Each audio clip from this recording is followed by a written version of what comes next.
Bom dia, boa tarde ou boa noite. Depende da hora que você estiver assistindo mais um episódio do videocast do Dila. Agora também podcast, que nós estamos lá no Spotify também. Então, para quem vem acompanhando esse canal aqui que fala das pessoas de Gravataí, dos personagens de Gravataí e das coisas boas de Gravataí, não te esquece, vai lá e te inscreve no meu canal, no Diga Lá. Dá um likezinho, comenta, deixa alguma sugestão que ajuda a crescer o canal. E o melhor, não te custa nada, só boa vontade. Vai lá e dá esta força. Hoje eu estou aqui na sacristia da nossa paróquia central de Gravataí. E para minha alegria, uma conversa aqui com o padre Amadeu Canelas, de família tradicional de Gravataí. Mais de 50 anos de sacerdócio. E aí eu vim aqui conversar com o padre Amadeu para ele me contar um pouquinho da história dele, um pouquinho da história de Gravataí, um pouquinho da fé, que depois dessa pandemia aí eu acho que nós voltamos mais um pouquinho para dentro da gente mesmo. Tanta guerra, tanta briga, aí vem um vírus que ninguém enxerga, ninguém viu e dizimou. Muita gente, do rico ao mais pobre, não olhou. O ter passou a ser em segundo plano para muita gente, o que já deveria ser há muito tempo atrás. Mas, padre, muito obrigado, estou aqui na tua sacristia. Muito obrigado por me receber e contar um pouquinho aí dessa história de 50 anos de sacerdócio. Eu perguntava antes para o padre, é fé, é chamado, é o quê? Como é que é ser padre, se dedicar às outras, única e exclusivamente às outras pessoas e à fé dos ensinamentos de Cristo? Obrigado por me receber aqui, padre. Obrigado também pelo convite e também a minha saudação a todos que nos acompanham nesse canal. Para mim foi uma surpresa a oportunidade de fazer essa conversa, muito espontânea, sem maiores pretensões, como se diz. Não tem roteiro aqui, tá? Eu também não penso, não vem nada escrito, é assim mesmo, é assim uma mesmo. conversa. Tá. É bem como o vereador se apresenta, né? Mas aqui eu não falo de política, embora exerça a função, aqui eu não Na falo. política, a letra maiúscula pode. Ah, então tá bom, então. Que é o bem do povo, né? Bem, eu nasci aqui em Gravataí, numa noite fria de inverno, 17 de agosto de 1940. E me criei aqui em Gravataí, estudando no Colégio Dom Feliciano, frequentando a paróquia aqui Nossa Senhora dos Anjos, onde eu fui batizado, fiz a primeira comunhão, fui crismado. Só não fui ordenado aqui porque por um convite da paróquia de Nossa Senhora da Glória de Glorinha, eu fui ordenado em Glorinha. Mas a primeira missa solene foi feita aqui na paróquia Nossa Senhora dos Anjos. E essa igreja histórica, né? Sim. E me perguntou justamente como é que surgiu tudo isso, né? A vocação, o chamado de Deus. É, de fato, um convite muito interno de cada pessoa, assim como vem o chamado para o matrimônio, para qualquer... Eu sempre gosto de distinguir muito profissão de vocação. Sim. Profissão é aquilo que você faz, a vocação é aquilo que você é, né? E aquilo que a gente é, justamente no sacerdócio, a gente procura ser. E o fazer é aquilo que faz, é a evangelização que a gente faz, né? Eu despertei para esse chamado de Deus, eu me lembro que estava na igreja, bem antes de fazer a primeira comunhão, e me deu vontade de ser como o Padre Pedro, o célebre Padre Pedro Wagner, né? Que era o cônego que se chamava, que Cônego, Pedro Wagner. No começo era padre, depois chamado de cônego, né? Que tomou posse aqui em 1913 e praticamente ficou a vida toda aqui, né? Sim. Ele que construiu também essa casa paroquial, onde está a Casa dos Sonhos agora. Sim. E me espelhando nele, né? Como que assim, eu quero ser que nem ele. que achava bonito ser padre, né? Esse foi o primeiro pensamento. Depois, quando fui crismado, o Dom Vicente Scherer, que foi o bispo que me crismou, tomando café com ele na casa paroquial, me perguntou o que eu queria ser. Na época eu tinha 8 anos. Aí eu respondi, eu quero ser padre capuchinho. Não sei por quê. Um pouco eu sei, porque havia um frei capuchinho que frequentava a nossa casa, aqui em Gravataí. Frequentemente ele vinha aí, que era o Frei Lino. E eu gostava muito desse frei e achava que eu podia ser capuchinho. E o Dom Vicente, do jeito dele, disse, não, você vai ser que nem os seus irmãos que estão no seminário, padre naquele tempo se já padre secular, né? Foi ali que eu mudei de ideia.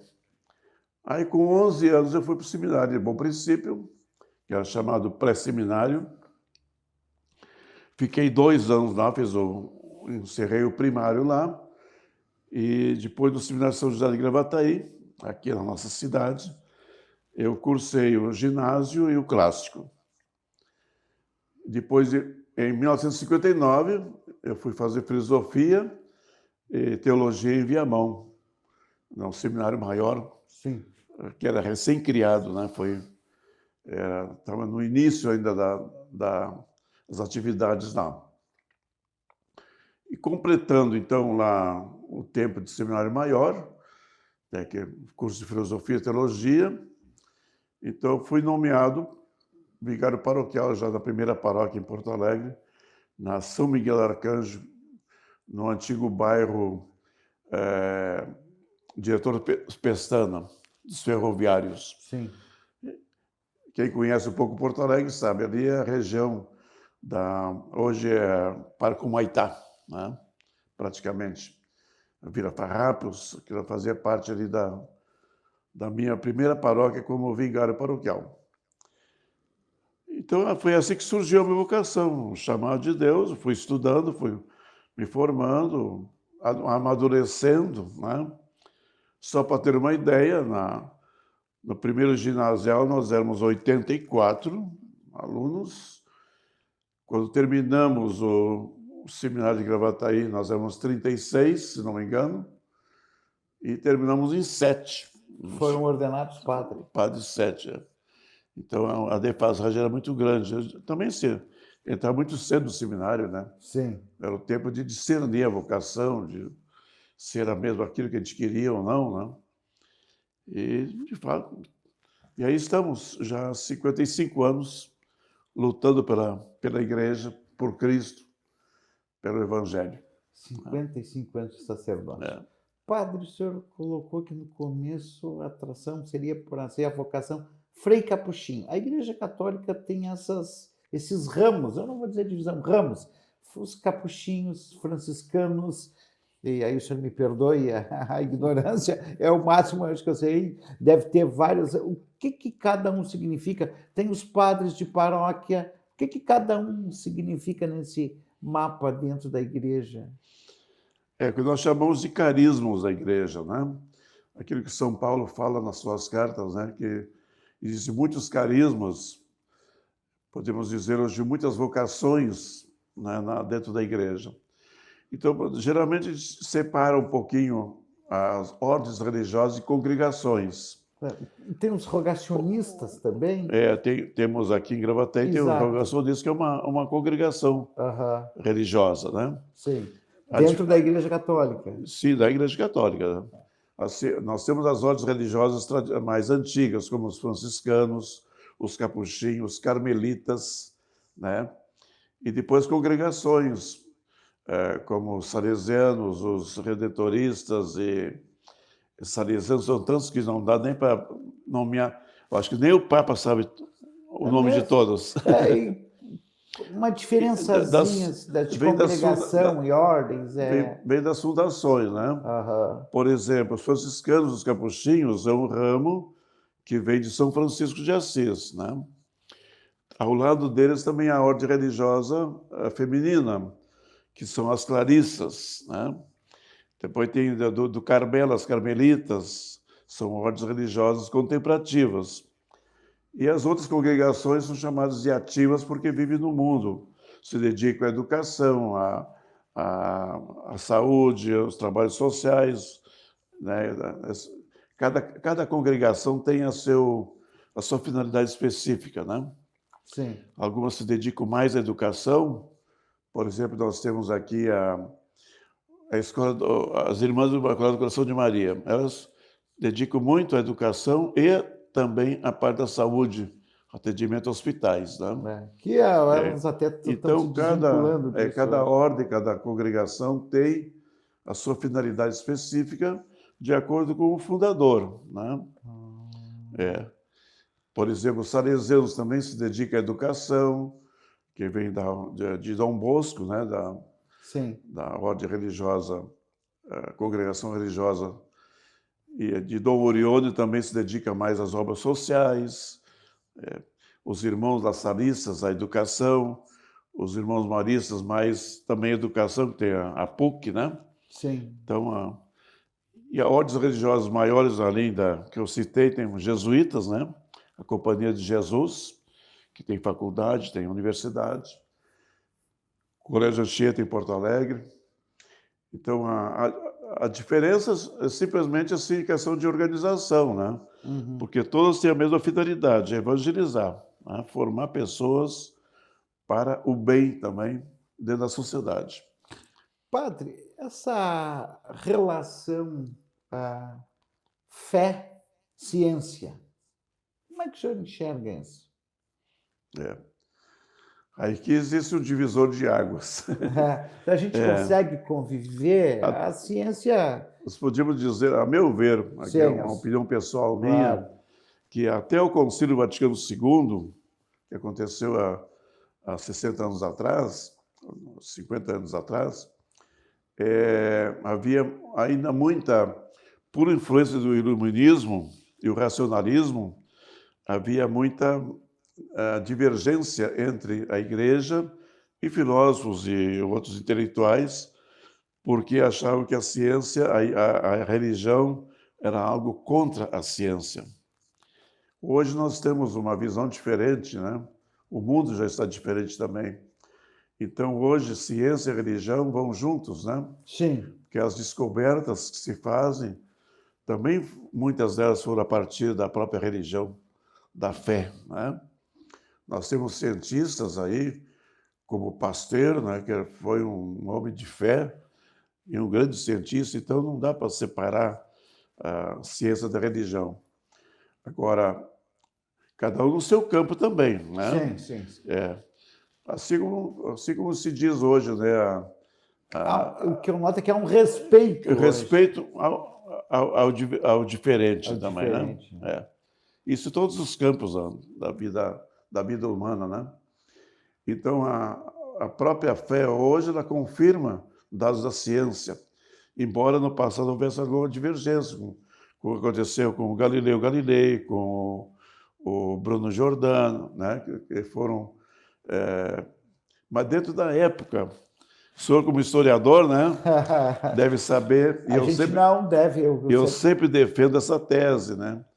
Porque eu já vi gente criticando a Igreja com os valores de hoje. Exato. Né? É a tese que eu defendo. Nós temos que nos colocar dentro daquele tempo, da mentalidade daquele tempo. E eu dou um exemplo, por exemplo, da Revolução Farroupilha, né? Hoje nós julgamos a Farroupilha não deveria ter existido, né? Sim. Mas existia, mas dentro do contexto da época. E aí isso justifica. Né? Eu defendo isso, padre, aliás, com unhas e dentes. Eu não posso julgar com os meus olhos de hoje o que aconteceu há 300 a 400 anos atrás. São períodos, são pensamentos diferentes, são épocas diferentes. Se a gente vai pegar lá a Idade Média, a Idade Moderna, hoje não tem como. São pensamentos, são vivências de época. Assim como eu não posso julgar o que aconteceu há 30, 40 anos atrás. Isso mesmo. Ainda consta no nosso Código Penal, para dizer assim, não estamos muito lá atrás, que era permitido antes matar em nome da honra. Sim. Isso está ainda, nós temos que ter essa revisão. Caiu em desuso isso. Mas é que o senhor colocou muito bem, mas vieram para cá, o que os europeus fizeram com a América do Sul, com os ameríndios. Não, era um pensamento de época. A igreja hoje é totalmente diferente do que foi a igreja no passado. Né?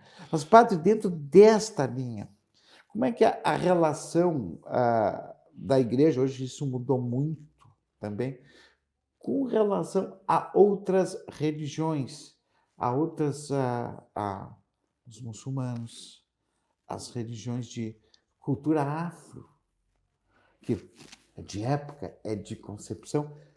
Como é que é a igreja hoje, ou não a igreja, pode ser especificamente, como é que o padre Amadeu enxerga isso hoje? Essa relação, a crença de cada um. Em primeiro lugar, o respeito, né? A gente não precisa concordar com tudo, mas respeitar. Eu, por exemplo, tenho amigos meus que são da Umbanda, eu tenho amigos meus que são evangélicos, tive muito boas relações com alguns pastores protestantes, luteranos, sempre no respeito à diferença eu sei, vamos dizer assim, abdicar das minhas convicções, né? Que é aquilo que justamente que eu acredito, né? E, como diria assim, a Igreja Católica sempre respeitou as outras religiões.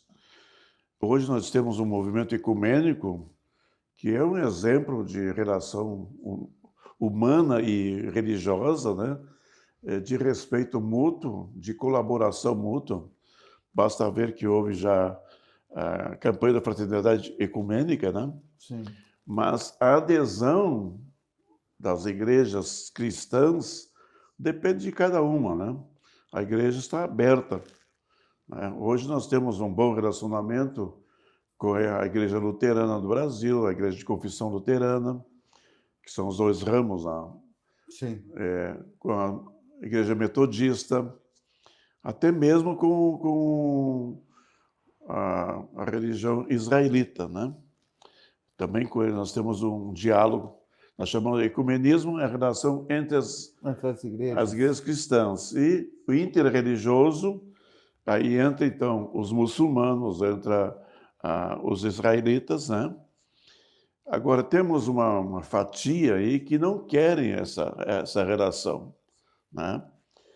Eu digo assim, as religiões de raiz africana, muitos deles se dizem católicos, batizam os filhos, fazem questão de fazer a primeira comunhão dos filhos, né?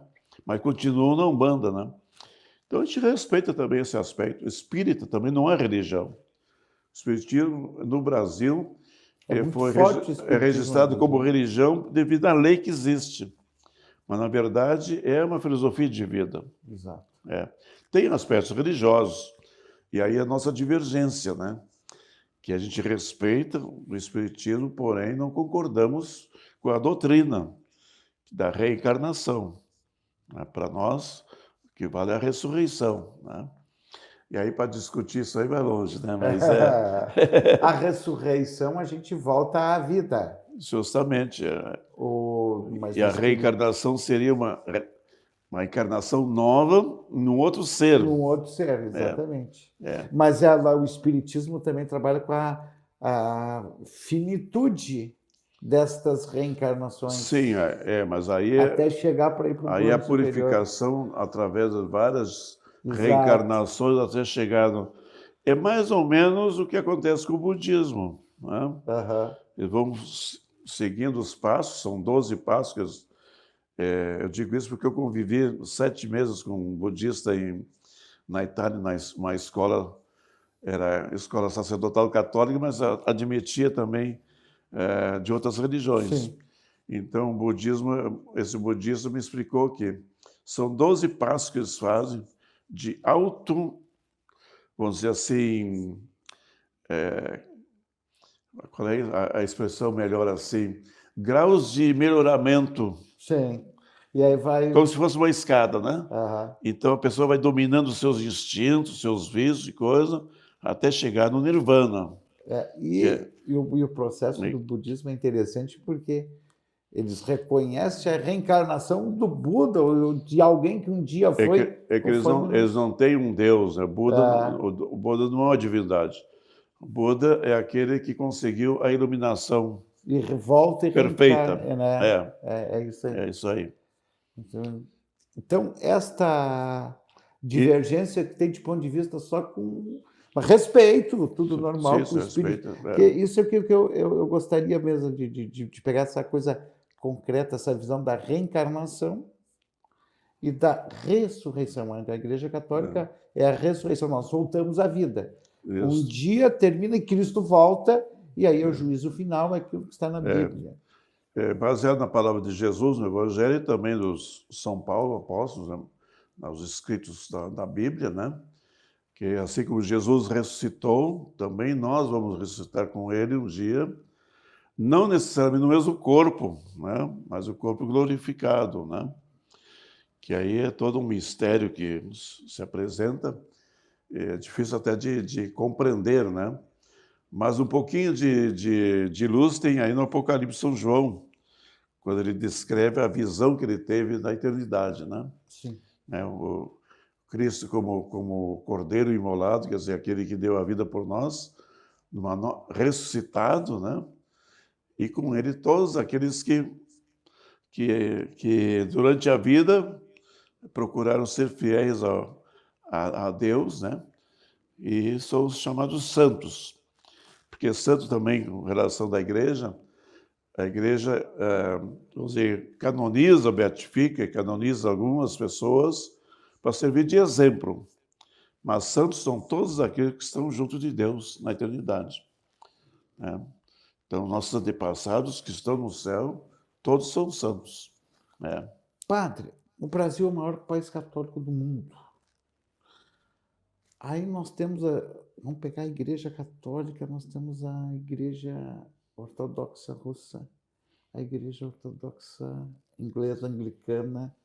Nós temos essas igrejas, essas confissões religiosas que tem no Brasil, todas oriundas da Igreja, todas com a Bíblia como base.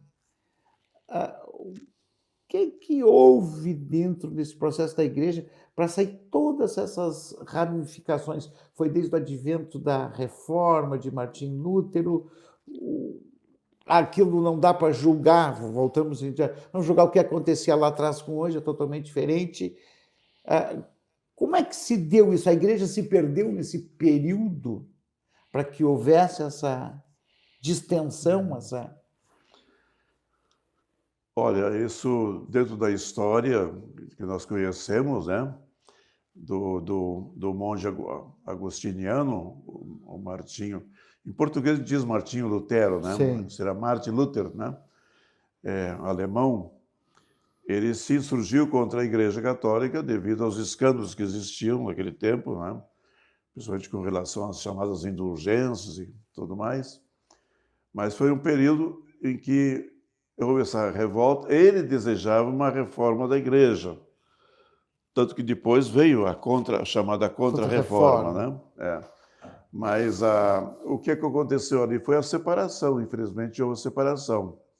Depois, junto com o Lutero, surgiram o Calvínio e outros reformadores ali, que são outras, vamos dizer assim, outros ramos do protestantismo. A partir daí, aí se ramificou. Aí veio a Assembleia de Deus, veio o metodismo, veio... A Igreja Anglicana da Inglaterra é um pouco diferente. Foi por causa do rei... Ali foi por causa do Henrique VIII. O Henrique VIII, do casamento, que queria separar, né? a anulação do casamento dele, né? E na época a Igreja não admitia, então ele declarou a separação. Mas aí foi só da Inglaterra, né? Hoje nós temos, aqui no Brasil, tem a Igreja... Aqui no Brasil é chamada de Igreja Episcopal, né? Que é a mesma anglicana, porém no Brasil é chamada de Igreja Episcopal. A Igreja Episcopal ela tem praticamente o mesmo ritual nosso, da Igreja Católica. Mesma missa, né? Mesmo ritual, só a separação, não aceita o Papa, né? Não aceita o Papa como autoridade maior. Então, agora... Qual é a autoridade deles daí? Eles têm lá o...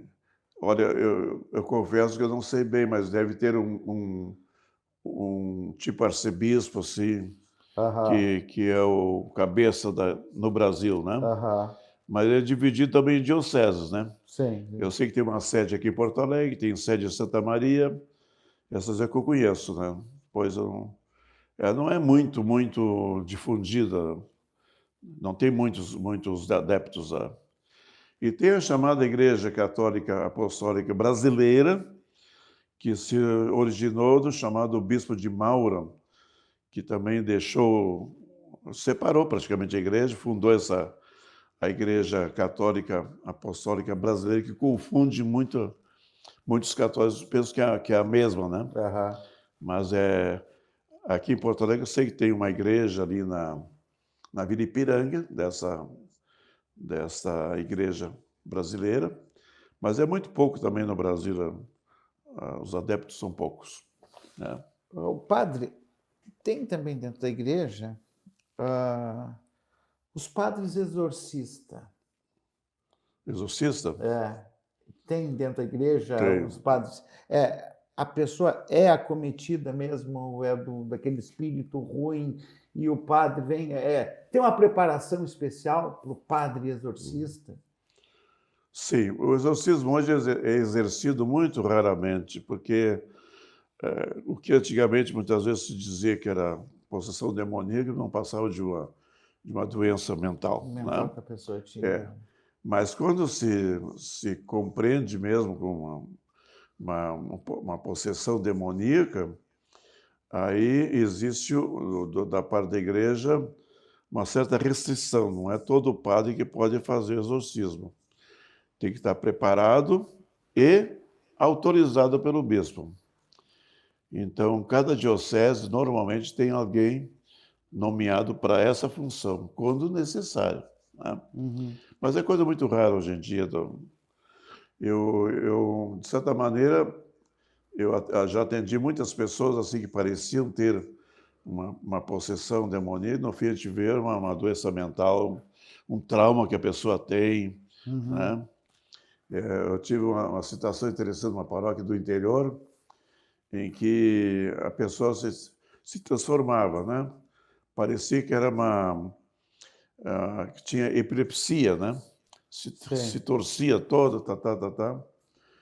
Aí, analisando um pouco, conversando um pouco com essa pessoa, descobri que ela tinha um trauma da juventude. Ela tinha visto, era uma moça, tinha 15 anos na época, e quando eu tratei dela, vamos dizer assim, né, atendi ela estava com 30 e poucos anos. Então, a gente conseguiu conversar com ela e descobrir que aos 15 anos ela tinha visto um tio dela se suicidar. E ali estava a razão toda Daquela. daquela situação, né? Tinha se casado, mas não estava bem no casamento por causa daquele trauma, né? Aham, não E, tratou. por sugestão, muita oração, muita orientação, ela superou aquilo ali. Se ainda está viva hoje, está muito feliz, né? Aham. É. Al- Mas são um caso muito raro. Eu não admito assim, que seja facilmente dizer é o demônio que tomou posse, né? Aham. Vamos analisar primeiro cientificamente, né? Usar os meios que a medicina nos oferece para descobrir, né? Geralmente é uma causa de infância ou até mesmo do tempo da gestação da mãe, né? Tem essas anomalias, vamos dizer, né? Sim. Nesse período todo de sacerdócio, assim, alguma particularidade, assim, alguma vivência que seja um pouco da linha que o senhor tenha presenciado, que o senhor tenha vivenciado? Olha, são mais de 50 anos, né? É, aqui eu teria que escolher. Mas vamos contando aí. Vamos parar rodeio na coisa, né? Parar rodeio na coisa. Uma das coisas que mais me marcou na minha vida sacerdotal, claro, além da própria ordenação, né, da emoção, vamos dizer assim. Eu ia fazer uma pergunta que não se deve fazer. Quantos casamentos o senhor já fez? Não tenho nome. Quantos batismos o senhor já fez? Quantas crisma, né? Extrema-unção também. Eu não faço contabilidade, né? Dá para calcular, mas não tem como contabilizar. Eu sei que antigamente tinha padres que marcavam número de confissões, número de comunhões, mas hoje em dia não se faz mais essa estatística, né? Sim. Mas entre os fatos assim marcantes,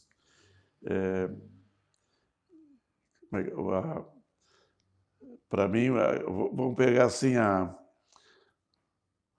primeira paróquia que eu peguei como pároco, né? Que foi na Nossa Senhora do Caravaggio, em Porto Alegre. Fiquei 2 anos ali.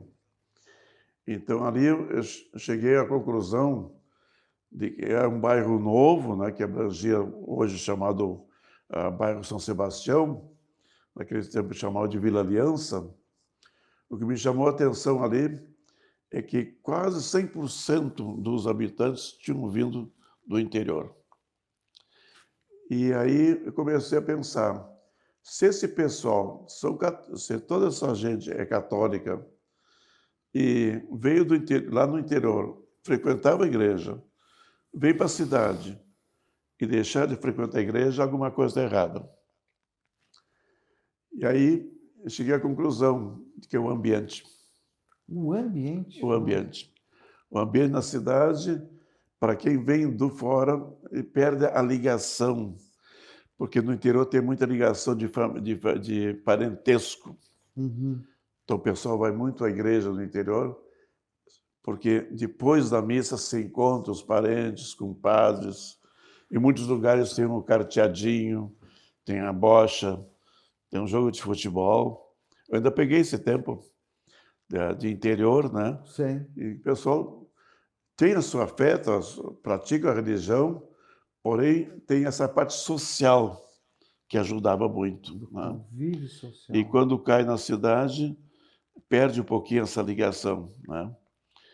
Então, esse é um dado. Mas hoje está diferente. Hoje, já na paróquia que eu trabalhei em Porto Alegre agora por último, São José do Sarandi, embora grande parte da população seja de fora, mas já tem um sentido urbano, né?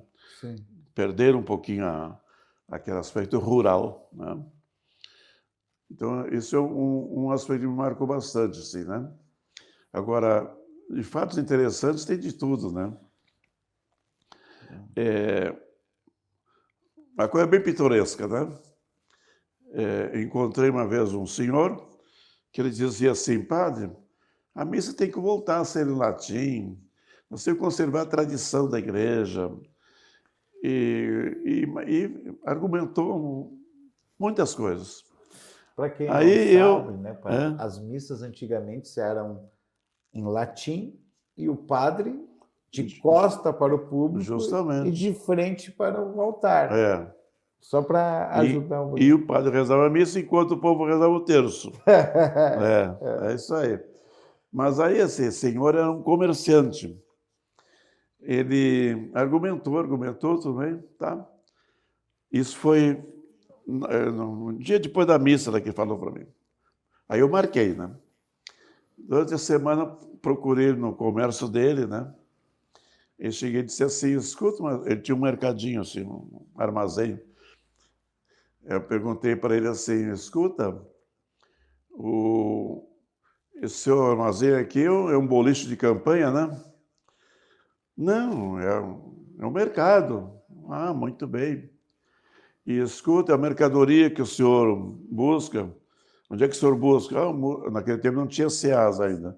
Busco no mercado público, lá no centro. E o senhor vai de carreta buscar essa mercadoria? Não, eu tenho uma caminhonete. Ah, tá. Aí eu vim em cima do balcão, essa balança já de ponteiro ali, não é mais aquelas de 2 pratos, né? Sim. Que é de ponteiro. Não existia ainda essa digital que tem hoje, né? Hoje em dia... E eu digo, essa balança aqui é bem moderna, né? Padre, tem que se modernizar. Quando ele disse isso, eu disse, pois é, o senhor se modernizou no seu negócio e não quer que a igreja se modernize. Aí, nunca mais falou no assunto. Me deu um gancho agora. A Igreja Católica vem se modernizando ao longo do tempo. Sim. Ela vem melhorando. Esse movimento dos carismáticos, os padres hoje estão na televisão, eles já não usam mais a batina, muitas vezes, já está tudo muito moderno, a pregação. É para acompanhar esses novos tempos, e se for um sentimento que a igreja, se olha, nós precisamos fazer, ou ainda tem alguma resistência dos mais tradicionais? Bom, nós acreditamos que quem manda na igreja se chama Espírito Santo. É ele que é a alma da igreja, é ele que manda, né? Então, quando surge um movimento novo, o Papa, os bispos sempre fazem o discernimento, ver se esse movimento é de fato de acordo com a doutrina da igreja, né? Está de acordo com o Evangelho, basicamente isso, né? Tem a aprovação oficial, né? Então, temos movimentos que são aprovados na diocese, tem movimentos que são aprovados pela Santa Sé, né?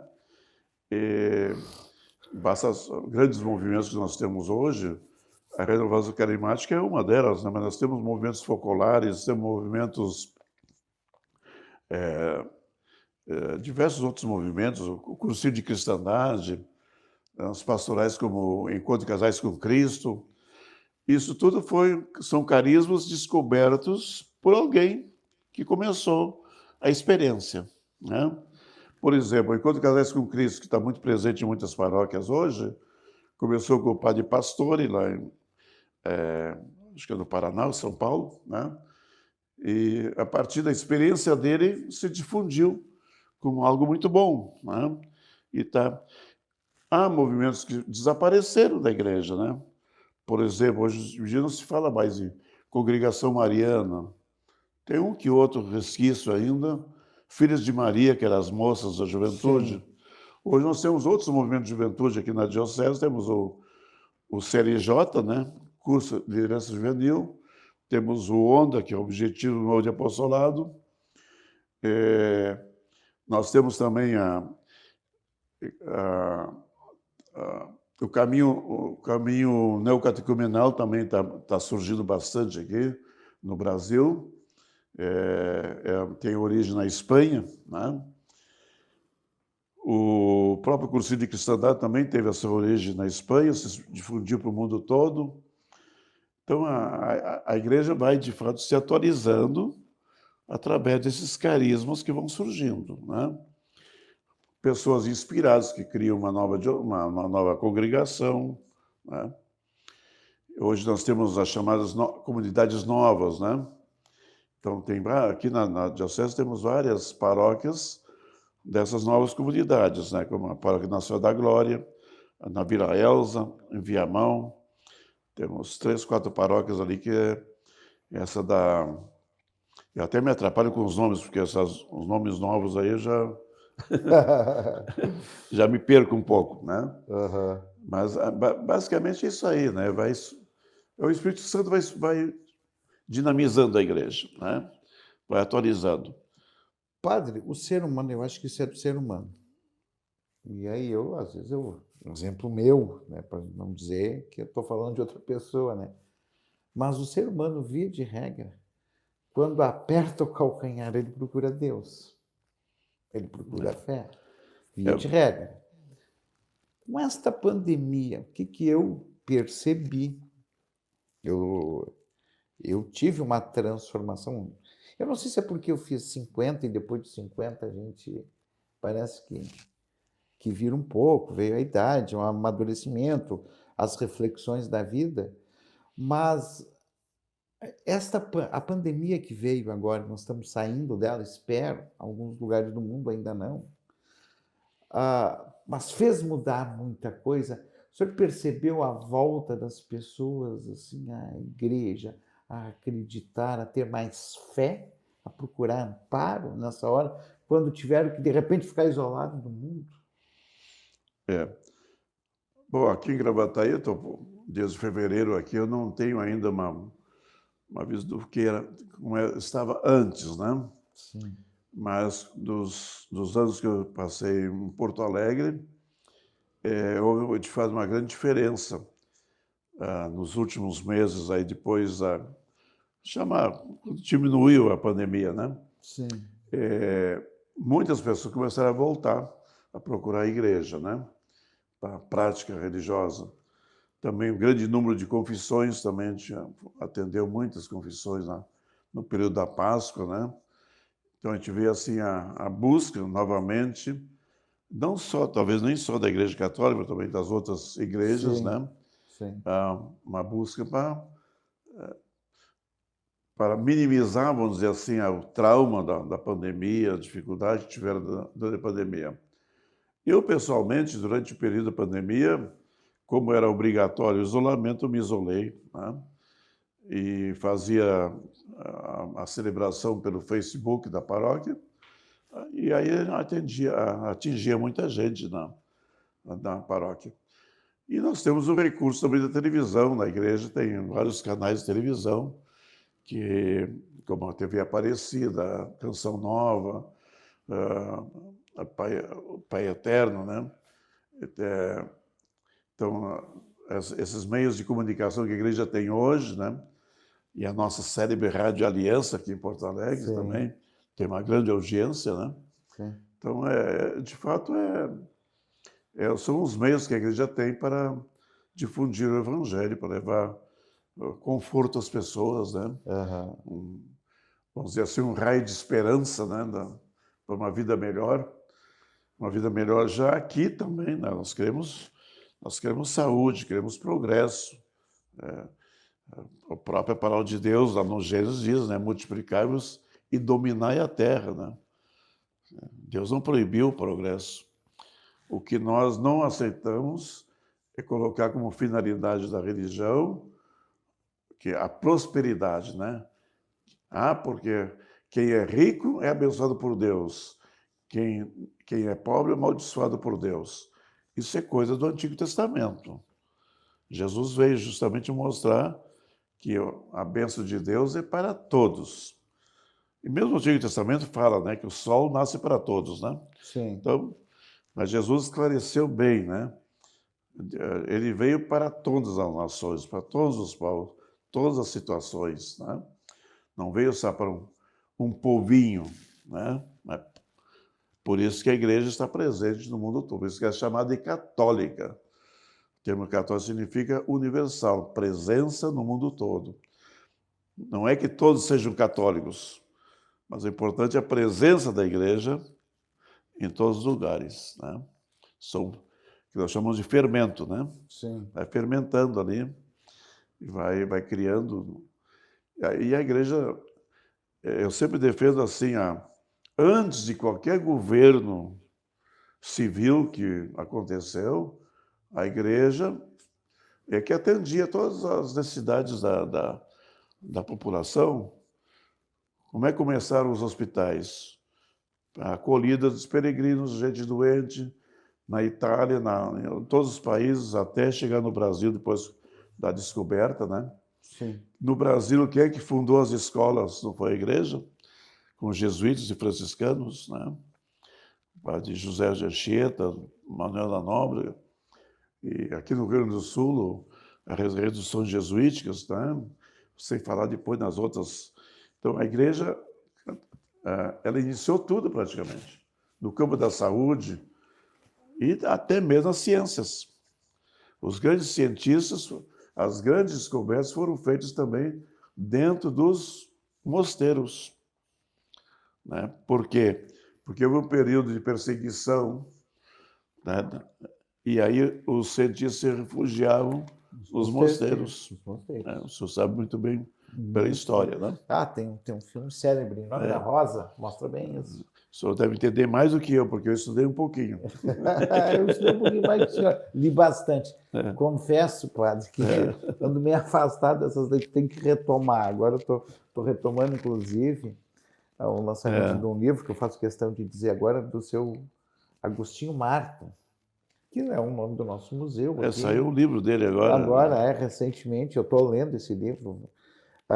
Ele deixou um presente, né, de 1750 a 1950, acho que foi o livro dele, a obra dele, ficou escrito, e aí o pessoal aqui de Gravataí, o Amon, o Julinho Barbosa, eles resgataram e editaram, lançaram o livro dele e do filho. Então, eu estou lendo, assim, é muito interessante a gente voltar. A história ela nos explica muito. O padre, muita gente procura confessionário ainda? Né? Muita gente procura o confessionário? O confessionário como casinha, não. Mas a pessoa procura como nós Mas ainda tem a casinha? Como a gente está conversando aqui, né? Uhum. Face a face, né? Uhum. Porque a questão do confessionário é uma questão histórica, né? Quem organizou isso na época achava que preservava o padre dentro da confessionária e preservava o penitente, vamos dizer assim, né? Justamente pelo sigilo da confissão, né? Sim, basicamente era isso, né? E com o Concílio Vaticano II, aos pouquinhos a gente foi abolindo o confessionário por não ser mais necessário, né? Embora tenha, o móvel está ali na igreja, né? Está ali ainda? Tem ainda? Tem, o móvel está ali, mas eu, pelo menos, não tenho usado, né? Porque dá na mesma, até melhor, o padre aconselha melhor, isso se escuta melhor também, né? Quem já tem um pouquinho de dificuldade de escutar. Então, hoje é assim, é como a pessoa vai ao médico, né? Tem ali, o médico fica ali sentado, a pessoa fica na frente ali, né? Então, não tem, vamos dizer assim, maiores dificuldades. Alguma pessoa mais antiga, gostaria de confessionário. Bom, é questão de gosto, né? Sim. Não, mas ainda procuram, então. Sobre isso aí tem coisa interessante. Não vou citar a paróquia que eu trabalhei. Tá certo, vamos preservar. Mas no começo eu atendia no confessionário, né? E a pessoa veio conversar comigo, ela julgava que eu não tinha notado quem era, não conhecia quem era. Aí terminou a confissão, eu disse, fulana, era uma senhora, fulana, pede para o fulano tocar o sino, está na hora. Aí depois ela veio dizer, não é que me conheceu? Claro que se conhece, enxerga tudo, não tem como não conhecer. Claro, não conhece todo mundo também, né? Aqui em Gravataí, por exemplo, eu tenho atendido muita gente que chega se apresentando. Eu sou filho do fulano de tal, sou neto do fulano de tal, as pessoas mais antigas. Mais antigas, claro. É mais por interesse de conhecimento. Mas a grande parte das pessoas, eu não sei o nome, não interessa também saber o nome, né? O sigilo da confissão é absoluto, não existe no mundo nenhum fato de que alguém rompeu o sigilo da confissão, algum padre. Não existe relato nenhum. Pode ter muitos outros crimes. Sim, mas esse não. Esse não. Foi interessante isso. Padre... Teve até um fato histórico, né, na Itália, que um padre deixou o sacerdócio, naquele tempo era excomungado, né? Sim. Não podia mais exercer, né? Praticamente ficava fora da igreja, né? E esse padre levaram para uma festa, embebedaram, né? E queriam que revelasse o segredo de confissão. Bêbado, não revelou. Diz que a gente, quando está sob o efeito do álcool, destrava, né? Não revelou segredo absoluto, né? Fidelidade, né? Mesmo que tu conheça a pessoa, sabe os pecados da pessoa, tu não pode nem julgar, né? Que a confissão não é um tribunal, quem julga é Deus, né? Nós apenas orientamos, absolvemos. Né? Tá gostando desse bate-papo aí? Te inscreve no meu canal que tem muito mais bate-papo igual a esse aí, tá?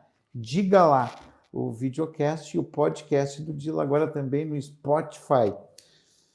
Padre, a Igreja Católica, ela tem lá a sua autoridade maior, que é o Papa. E assim como acontece nos países, na vida civil também, ah, como é nós estarmos, de repente, nós tínhamos um cardeal Ratzinger, que tinha uma filosofia, que tinha uma visão de mundo, e a gente passa para um Papa Francisco que tem outra visão. Como é que a igreja, como é que se lida com isso? Ele, digamos que o Papa Francisco mais progressista e o Papa Ratzinger mais conservador É. na linha teológica. É uma boa pergunta, né? Cada um tem as suas origens, né? O Bento XVI é alemão, né? Alemão. Alemão. Então, por ser alemão, normalmente já tem uma maior rigidez, vamos dizer assim, Sim. da maneira de pensar, maneira de agir. Mas eu tenho, para mim, é o seguinte: para cada época, o Espírito Santo manda o Papa certo. Eu não sei, eu estudei um pouquinho dos anos, daquele período mais escuro da igreja, que é dos 1000 anos ali, que a igreja dominava também a parte civil, né? Sim, O Papa mandava até no imperador, né? mandava. Então, tirando essa parte ali, eu convivi, vamos dizer, os papas da minha época, né? Pegar o Pio XII. Pio XII era um diplomata. Ele foi núncio na Alemanha. Ele conhecia muito bem a situação da Alemanha, né? Com Hitler e coisa. Estourou a guerra justamente no período que ele era papa, né? Então, ele foi muito acusado de não abrigar os judeus. Pelo Isso, contrário, isso. o Vaticano abriu as portas para os judeus através das casas religiosas em Roma, né? Não tem uma difamação do Papa Pio XII, tanto que hoje dificilmente algum historiador ainda defende essa tese de que o Papa foi omisso, Sim. né? O Pio XII. Então, ele era doutrinador, né? Fiel à tradição da igreja, né? Tanto na liturgia. Mas ele foi que deu um pouco de reforma na igreja litúrgica. Nos anos 50, houve a primeira reforma litúrgica, quando começou justamente ali a questão de virar a missa virada para o povo, O né? povo. Aham. Embora conservasse aí do latim, mas já era uma Um mudança, avanço. já é uma mudança, né? Tá. Aí já veio o João 23, aí o João 23 tem a clareza grande, né? Uma visão diferente da igreja, e via que a igreja tinha que se atualizar. Aí veio o Concílio Vaticano II, né? Porque o Papa Pio XII morreu em 1958, né? E o concílio foi justamente logo em seguida, aqui dos anos 60, né? Os outros papas, né, o São Paulo VI, por exemplo, era também bastante conservador, mas aberto às novidades da igreja, né? E sem falar no João Paulo II, né? O João Paulo I também teve pouco tempo, Pouco né? tempo de papado, Não, mês e pouco, né? mas o João Paulo II veio da cortina de ferro, vamos dizer assim, né? Carol e Wojtyla. Conhecia bem a realidade de lá, e hoje se diz que é por influência dele que se abriu a Rússia, né? Talvez tenha sido o grande papa do século. E para mim foi. Por isso que eu digo, para cada época tem o seu Papa. Tem o seu papa. E o Bento XVI conservou justamente também a parte doutrinária. Ele, como professor, né, ele conservou muito, ele foi muito rígido, vamos dizer assim, né, com alguns teólogos, inclusive com o nosso teólogo aqui, o Frei... Leonardo Boff? O Boff, né? Foi muito rígido. Uns condenavam, mas para mim, as pessoas também têm que ter um pouco de humildade de reconhecer também. Sim. Eu não discuto muito essa parte, mas eu acho, se alguém diz, está errado isso aqui, vamos analisar, vamos ver se é mesmo, não é, né? Agora, se revoltar, não adianta nada, só piora a situação, né?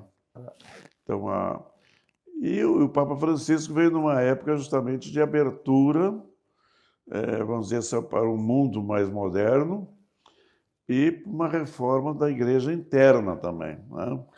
Isso aí, Que diz que o tem Bento muita coisa XVI, misteriosa aí. exatamente, que o Bento XVI conseguiu, e o Bento XVI fez uma coisa que, para o ser humano, né, hoje, ele renunciar a poder, porque ele tinha até a finitude da vida, ele podia ser o Papa. Continuaria até hoje. Até hoje, que ele está vivo ainda, né?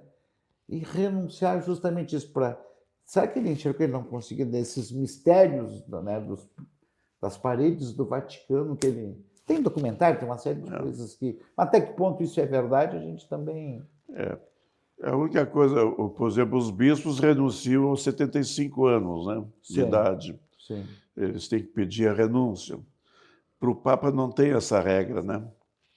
Então, em princípio, seria até a morte, né? Sim. Mas, devido às circunstâncias, ele achou que não devia continuar. Eu, para mim, ninguém me disse, mas a gente pode deduzir assim, ele já estava doente, com uma certa idade, né? E a dificuldade justamente de influir mais dentro do Vaticano, né? Sim. Ali houve aqueles escândalos também, né, da parte financeira, foram cardeais afastados e coisas outras, mas no fim tudo se resolve, né? Sim. Porque não há nada que não possa resolver. Mas ele também nunca disse claramente por que tinha renunciado, né? Então a gente não pode estar opinar, julgando, né? É da vontade, a liberdade da pessoa. Sim. Né? Como toda instituição, a igreja é feita por seres humanos. Sim, claro. Nós somos livres ao erro, né? Não somos seres... não é o padre não é... Embora seja o representante de Deus, mas não é um carinhoso. Como é que foi o senhor com 50 anos de sacerdócio e... Como é que foi para a igreja? Como é que o senhor viu a igreja curar as suas chagas? Porque teve movimento financeiro, pedofilia, desvio de verba. Foram seres humanos. Como é que foi se voltar para dentro e se curar? Eu realmente não tenho acompanhado assim muito de perto essa parte, a não ser por notícias, né? Sim. Mesmo aqui na nossa arquidiocese, se houve algum caso muito raros, né? Quando a gente conhece. Quando a gente conhece entre nós, os padres, né? Se procura ser mais fiel possível à igreja, né? Sim. Se a igreja nos pede para sermos castos, vamos ser castos, né? Embora, como toda pessoa, todo homem, pode ter uma tentação, né? Sim. E pode cair em tentação? E pode também cair, né? Ninguém pode dizer, não, nunca caí, eu não vou cair, né? Sim. Ninguém pode dizer. E claro que aí vem a história, tem um padre fulano que tem filho. Tem padres que tiveram filho. Tem papas que tiveram filhos? Sim, isso é lá naquela época. Naquela época. Na época dos milênios, Dos não. milênios, né? Mas isso também não é períodos, né, que aconteceram, situações, né? Mas hoje, por exemplo, dificilmente o padre, vamos dizer assim, erra nesse sentido, né? Antigamente, nos primórdios do Rio Grande, nós tivemos padres aqui em Viamão que tinha família. Em Torres tinha família, Santo Antônio da Patrulha tinha família. Eu acho que até em Mostarda também tinha família. Na minha terra, Mostarda. Né? Sabe o que acontecia com esses padres de origem portuguesa, a maioria? Eles eram catequistas e eram ordenados padres. Chegavam aqui naquela solidão. Sim. O que eles iam fazer? Se ajeitar com alguém. Né? Então, ninguém condenava. Era normal até certo ponto. A questão do celibato é da instituição igreja. Sim, né? claro. É da instituição, né? Tanto que quando tu vai ser padre, tu está sabendo que não pode, tu não pode casar. Né?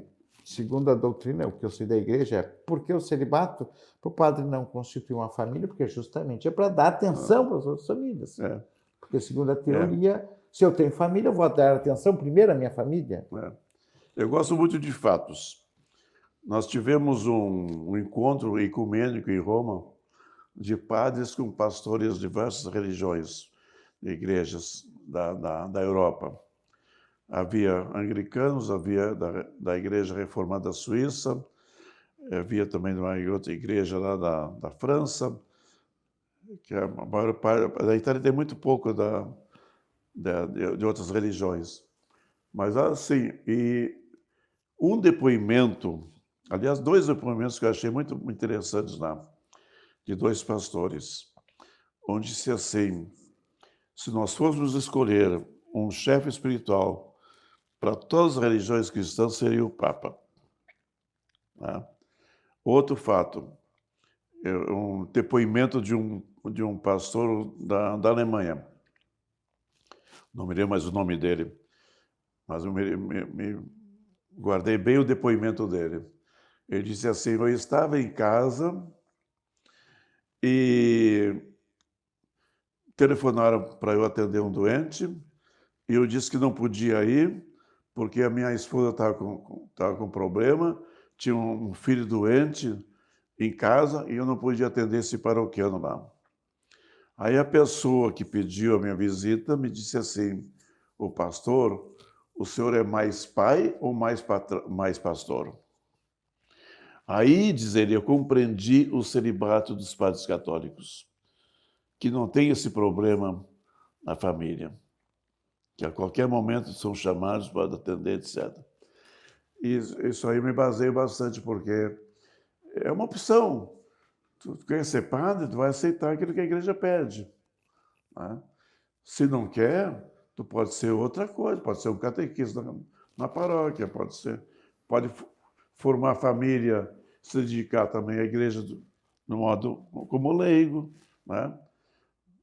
Então, não é que a igreja fecha as portas, não. A igreja propõe. O sacerdócio atualmente é esse. Se no futuro a igreja, o Papa, acharem por bem que haja padres casados, seja. Como tem no Líbano, né? Na igreja maronita. Os maronitas. Aqueles que querem... É um ramo é ligado à igreja católica, mas eles têm os sacerdotes, os padres também solteiros e também casados.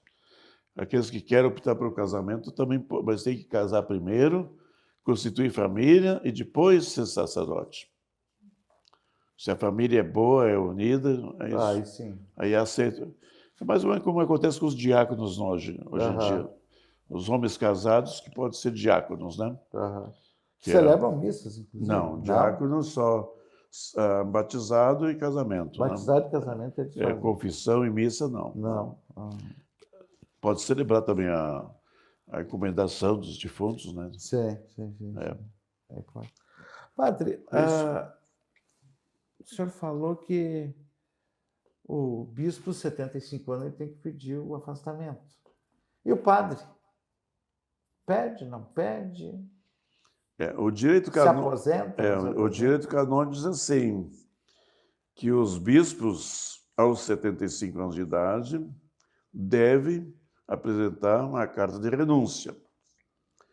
Aí o Papa aceita ou não. Às vezes o Papa demora para aceitar, às vezes 2, 3, 4 anos depois. Né? Se o bispo ainda tem uma boa saúde, o Papa vai deixando mais um pouquinho, tá? Alguns se aposentam até antes disso. Foi o caso do Mauro Morelli, lá do Rio de Janeiro, que foi meu colega em Viamão. Ele pediu a renúncia antes da idade, por motivo de saúde. Né? Então, aí é a liberdade de cada um. Mas aí o bispo, aos 75, ele tem que... O último agora foi o Dom Zeno Rasteitoffel de Novo Hamburgo. Né? Agora, o padre, aos 75 anos, conforme o direito canônico, ele pode não ser mais pároco, mas ele não deixa de exercer o sacerdócio. Ele não é aposentado. Não é aposentado, continua. É o meu caso. Aham. Aos 75 anos, eu disse para o bispo, olha, eu agora em diante não quero mais ser pároco. Mas me segurou até no ano passado. Quando menos esperava, de novo, peguei uma paróquia. Aí, e para surpresa minha, em novembro do ano passado, praticamente no fim do ano, né? Aham. Ele me comunicou que eu ia deixar a paróquia lá e que viria para cá, para Gravataí, como vigário. O que é o vigário? A palavra vicarius, latim, significa aquele que está no lugar de outro, né? Aham. O Papa é chamado vigário de Cristo, está no lugar de Cristo na igreja. E o vigário seria, vamos dizer assim, em linguagem nossa, né, popular, seria o vice. Aham. Né? Na Itália, por exemplo, eles chamam de vice-pároco. Aham. Né? O pároco é o titular e o vigário, então, é o Na eventualidade, o substitui. auxiliar. Aham. Né? Antigamente tinha um nome muito... Eu achava melhor o termo antigo, coadjutor. Adjutor. Coadjutor, aquele que Adjutor. ajuda, né? Aham. Ajuda, né? Mas o vigário vigário paroquial se chama agora, atualmente. Então, Né? o senhor é o vigário da paróquia. Sou vigário da Paróquia Nossa Senhora dos Anjos. Nossa Senhora dos Anjos. E o nosso seminário... Voltando à terra à natal. terra natal. Vai encerrar a carreira na terra natal ou, de repente, vem outra missão? Não, agora aqui é fim de... Fim de linha? É fim de carreira mesmo, né? Vamos dizer assim, estou batendo na paleta para terminar a carreira. Tá, mas o senhor vai ficando como vigário, assim, até, ou pode... Não, eu posso pedir para não ser mais nem vigário. Posso ficar... Como os padres estão no lar sacerdotal aqui em Gravataí, Sim, eu não quero, né? quero São os seminário, padres né? doentes, né, que não têm mais condições de exercer a atividade na paróquia, estão ali. E a gente pode pedir também para ficar morando. Por exemplo, eu posso morar com outro familiar, morar com um sobrinho, com, sei lá, uma outra pessoa que me cuide, né? Aham. Quando não puder mais exercer o sacerdócio, Sim. as atividades. Por enquanto, ainda até segunda ordem do médico, eu estou com boa saúde. Com boa saúde, tranquilo. Até segunda ordem, porque a primeira eu já disse. Ah. Te cuida. Mas, como o senhor mesmo disse, usar o que o senhor disse, é a vontade do Espírito Santo. É isso que o senhor utiliza, né? O senhor acredita na vontade do Espírito Santo. O senhor está aqui? Sim. Está continuando porque é por vontade do Espírito Santo. Aliás, a vontade de Deus se manifesta através do superior, né? Que é o bispo, né? E por isso que eu digo, uma das virtudes que eu mais cumpri na minha vida foi justamente a obediência. Talvez a caridade não seja tanto, né? Mas a obediência foi fundamental para mim, né? Toda a minha vida. Teve uma situação um pouco jocosa quando eu estava muito bem. Duas situações interessantes, quando o Vicente. Eu estava muito bem na paróquia Nossa Senhora do Caravaggio, em Porto Alegre, quando ele me chama para ir para Glorinha. Aí eu disse para ele, Dom Vicente, não se esqueça que Glorinha é minha terra também, porque naquele tempo Glorinha pertencia a Gravataí. Né? Então eu considerava como, eu digo, ser a minha segunda querência, né? E o senhor não se esqueça que nenhum profeta é bem assim da própria terra. Aí ele dizia, o senhor vai desmentir o evangelho. Aí tinha que fazer um ato de obediência e aceitar a transferência. Sim. Eu estava 2 anos na Glorinha, achava que estava muito bem lá. Ele me chama, em pleno fim de verão, fim de fevereiro, eu estava de férias. Ele me chamou, mandou um recado, naquele tempo não tinha celular, mandou um recado para me apresentar em Porto Alegre. Eu estava na praia. Aí me apresentei para ele, e ele tinha uma religiosa que abriu a porta e o Dom Vicente me chamou. Então o senhor aguarde aqui um pouquinho. Tá? Aí, daí a pouco veio o Dom Vicente, me mandou entrar na sala dele lá e veio com uma conversa, né? Que achava que era muito bem, que o padre lá de Osório tinha ficado doente, a paróquia estava sem padre, e que tinha pensado em me nomear pároco de Osório. Ele viu que eu estava meio constrangido. Aí diz ele assim, o senhor volta para suas férias, depois o senhor volta aqui para me dar a resposta, né?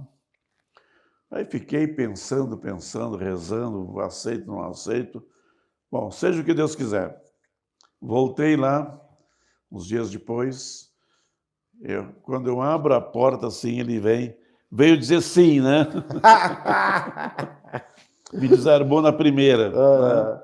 Digo, pois é, não tem outra resposta, Dom Vicente, eu vou ter que aceitar, né? E assim, foi bom. Foi bom, que é o período que eu fiquei...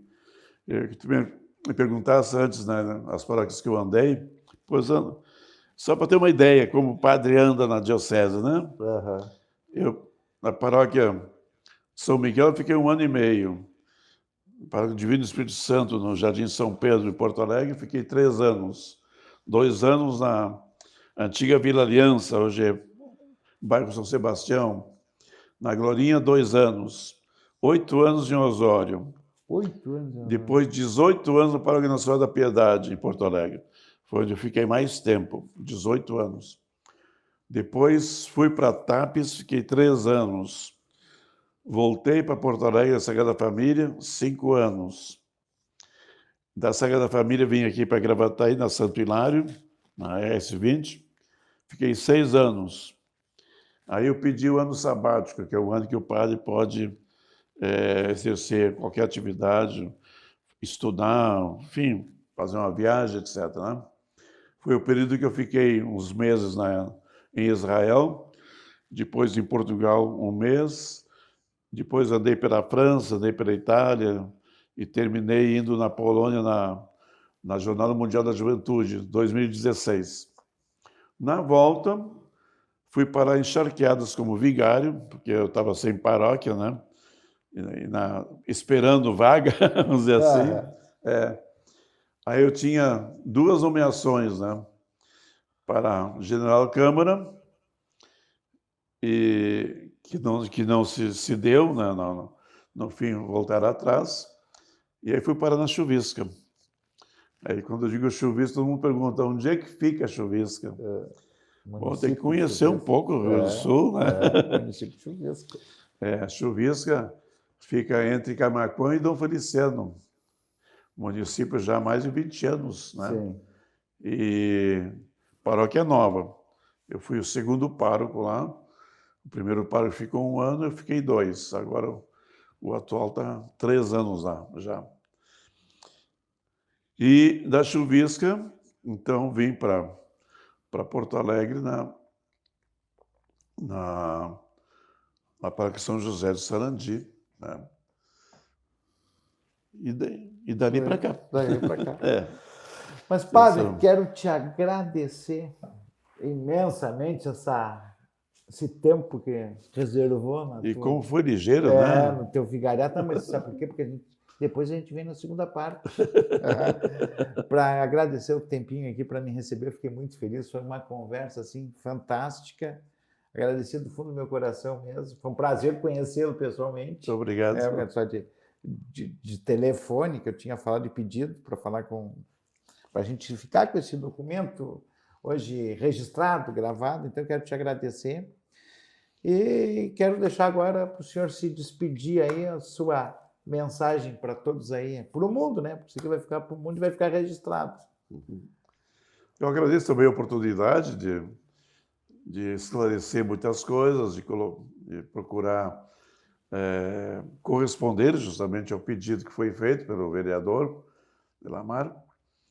E nada melhor do que, quem sabe, fazer uma oração juntos, né? Sim. Pedindo a bênção de Deus. E também acho que a melhor oração sempre é aquela que Jesus nos deixou, né, que é o Pai Nosso. Então eu convido a rezarmos o Pai Nosso. Pai nosso, que estás no céu, santificado seja o vosso nome, venha a nós o vosso reino, seja feita a vossa vontade, assim na terra como no céu. O pão nosso de cada dia nos dai hoje, perdoai as nossas ofensas, assim como nós perdoamos a quem nos tem ofendido, e não nos deixeis cair em tentação, mas livrai-nos do mal. Amém. O Senhor esteja convosco, e dê sobre todos vós, vossas famílias, a bênção de Deus Todo-Poderoso, que é Pai, Filho e Espírito Santo. Amém. Dessa forma, digo muito obrigado por essa oportunidade. Valeu, pessoal. Esse aí foi mais um episódio do videocast do podcast do Dila. Te inscreve no meu canal, se gostou, vai lá, dá um joinha. A crítica sempre é bem-vinda, sempre é bem construtiva, mas te inscreve no canal, dá um joinha, ajuda a gente a crescer, porque a gente vai continuar mostrando os personagens da aldeia e as coisas boas que acontecem em Gravataí. Valeu e até a próxima!